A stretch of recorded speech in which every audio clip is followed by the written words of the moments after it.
गांव के लोग, बाहर के लोग यही कहते थे कि एक गांव की लड़की है जो आज डलाईपुरवा गांव से आज जापान तक पहुंच पाई है। मेरा नाम पूजा है। मैं उत्तर प्रदेश के बाराबंकी जिले के डलाईपुरवा गांव में रहने वाली हूं। सर, मैंने भूसा धूल पृथक्करण यंत्र बनाया था। हमारा छप्पर नुमा घर है। छोटी सी जो डिब्बी जलाई जाती है, हम उससे जलाकर पहले पढ़ते थे हम। अब वो छोटी सी जो बैटरी आती है, बल्ब जलाकर, अब उससे अब सब लोग पढ़ते हैं। से मैम अभी तो पेटेंट हो रहा है। अब ये वहाँ से जब बन के आएगा तो जो हमारे मतलब गांव में ट्रैक्टर चलते हैं, थ्रेशर चलता है, उससे जो हमारे वातावरण में धूल उड़ती थी, उससे धूल नहीं उड़ेगी। जो हम लोगों को धूल प्रदूषित करती थी, जिससे खांसी आने लगती थी, सांस लेने में दिक्कत होती थी, उस सब बीमारियों को हमारा वो जो मॉडल मैंने भूसा धूल पृथक्करण यंत्र बनाया, उससे सब कुछ हटा दिया जाएगा।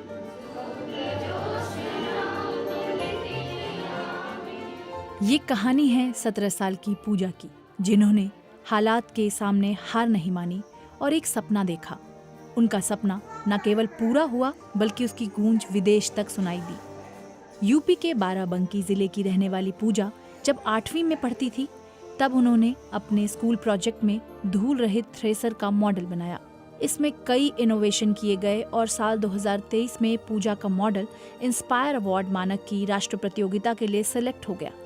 इस प्रतियोगिता में पूरे भारत से 60 प्रतिभागियों को राष्ट्रीय स्तर पर विजयी घोषित किया गया, जिसमें उत्तर प्रदेश से पूजा अकेली थी।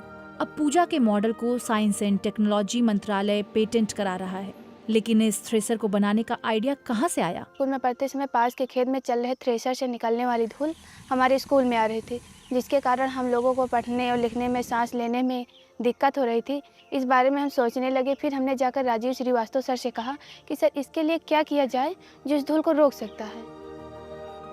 पास के खेत में भरा हुआ था पानी, जो कम मात्रा में धूल उड़कर उस पानी में चिपक रही थी।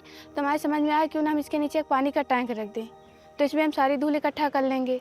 तो उसी वजह से मैंने बनाया। मैम, बीच में मैंने जाली लगा दी, जहाँ थ्रेशर से भूसा निकलता है वो उसी में जुड़ जाएगा। जब भूसा तेज हवा के साथ अंदर जाता है तो उसमें सामने लगी जाली से टकराकर भूसा नीचे गिर जाता है, और पीछे एक पंखा लगा, उसकी सहायता से भूसा उपकरण के बाहर चला जाता है, और जो उसमें की धूल है उस पर निकल कर उसे नीचे रखे पानी के टैंक में इकट्ठा हो जाएगी। पहले कागज़ का बना रहे थे, लेकिन उससे नहीं बना। फिर लकड़ी का बनाए, लकड़ी में भी पंखा लगाना था, जाली लगाना था, उसमें नहीं बन रहा था। तो फिर जो पुरानी टीन होती है मैम, फिर उसके वहाँ जाके वेल्डिंग वाले के यहाँ हुआ, तो जैसे बनता था ये तो वैसे वैसे बताते थे। फिर जहाँ वेल्डिंग करना था तो वेल्डिंग करते थे। तब मैंने ये बनाकर प्रोजेक्ट तैयार किया है। पूजा को मिलाकर उनका 7 लोगों का परिवार है। पिता दिहाड़ी मजदूरी करते हैं और माँ स्कूल में रसोइये का काम करती हैं। जब हम बना रहे थे तो गांव के लोग, बाहर के लोग जो जान पाए कि मतलब ऐसा कुछ कर रही हैं, तो सब लोग यही कहते थे कि ये मतलब क्या दिमाग अपना लगा रही हो, क्या पैसे खर्च कर रही हो, इसमें तुमको क्या मिलेगा। लेकिन मैम, उन लोगों की बात मैंने सुनी नहीं। हम तो यही नहीं सोचे थे कि हम यहाँ गांव से बाराबंकी तक जाएंगे। बस इतना सफदरगंज पढ़ने जाते थे, वो यही सोचते थे। सफदरगंज के आगे कहीं हम जाने को भी नहीं सोचे थे। मम्मी पापा हमारे यही बोलते हैं, कम है तो क्या हुआ, नहीं खाएंगे, 2 दिन नहीं खाएंगे, 4 दिन नहीं खाएंगे। मम्मी पापा रोने भी लगते हैं कि पढ़ लो, पढ़ने से सब कुछ है, नहीं पढ़ोगी तो कुछ भी नहीं है। पूजा के इस मॉडल को बनाने में उनके टीचर की भूमिका अहम रही है। बच्चे से पूछा जाता है कि आप अपने आसपास कुछ ऐसे परिवेश में कोई ऐसी चीज़ देखिए, अपनी कोई समस्या ढूंढिए। 300 शब्दों में लिखना होता है और ऑडियो वीडियो बना करके भेजना होता है। यदि कोई प्रोजेक्ट बन भी गया है, प्रोटोटाइप, तो उसको भी बना के हम डिस्प्ले, उनको फोटो वगैरह भेज सकते हैं। और उसके लिए उनके साथ एक मार्गदर्शक टीचर लगता है, और पूजा के साथ मैं गाइड टीचर के रूप में जुड़ा, और मुझे खुशी है कि मैं गाइड टीचर के रूप में रहा और उसके इतनी दूर तक मैं ले जा पाया।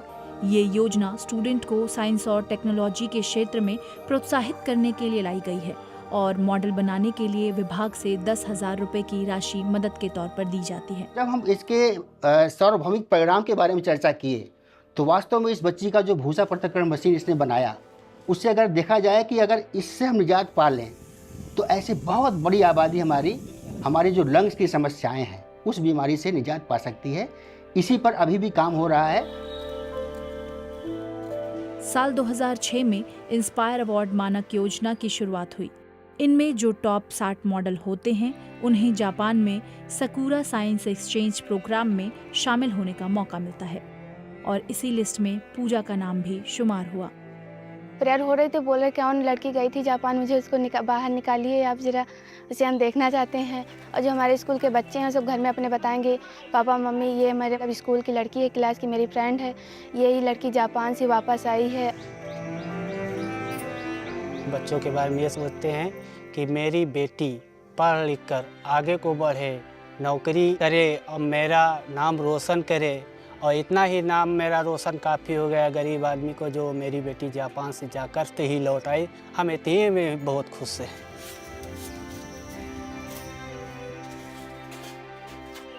कि हम नहीं पढ़ पाए अपने मायके में, वहाँ भी बहुत गरीब थे, तो हम यही सोच रहे हैं कि अपने पैरन पर पढ़ लिख के खड़ी जाए। जितनी मजबूरी हमें झेलना पड़ा, हमारे बच्चों को न झेलना पड़े। ये एक रोटी सुकून से खाएं, बस हमें खुशी है बहुत ज़्यादा, हमारी तो बीत रही है। जापान की यात्रा को लेकर पूजा बताती हैं। टोक्यो घुमाने ले गए थे, वहाँ भी अच्छा लग रहा था, हर चीज़ वहाँ मतलब हल्की बारिश होती थी तो बस से जब उतरते थे मैम, बस से मतलब वहाँ घुमाने ले जाते थे, तो बस से जो बच्चा उतरता था तो उसमें से छाते लगे थे, एक एक छाता ले लेता था, उतर जाता था। और उसमें के जो ड्राइवर थे वो बहुत याद आ रहे हैं वहाँ की। अभी तो हम मतलब यही सोच रहे हैं कि इंटर के बाद कोई ऐसा व्यवसाय कर ले कि जिससे हमारे घर का खर्चा भी चलता रहे, हम अपनी पढ़ाई भी करती रहें। छोटे भाई हैं, पापा अकेले करते रहते हैं, तो इसमें थोड़ा बहुत नहीं तो 1500 का तो हम भी मदद कर सके। यही सोचते कि कुछ हम बड़ा बन जाएं कि जिससे मतलब गांव के लोग जो हंसने वाले हैं, जो हर तरह की बातें हम लोगों को कहते रहते, उनको हम कुछ दिखा सकें। ऐसा कुछ मुझको बनना है।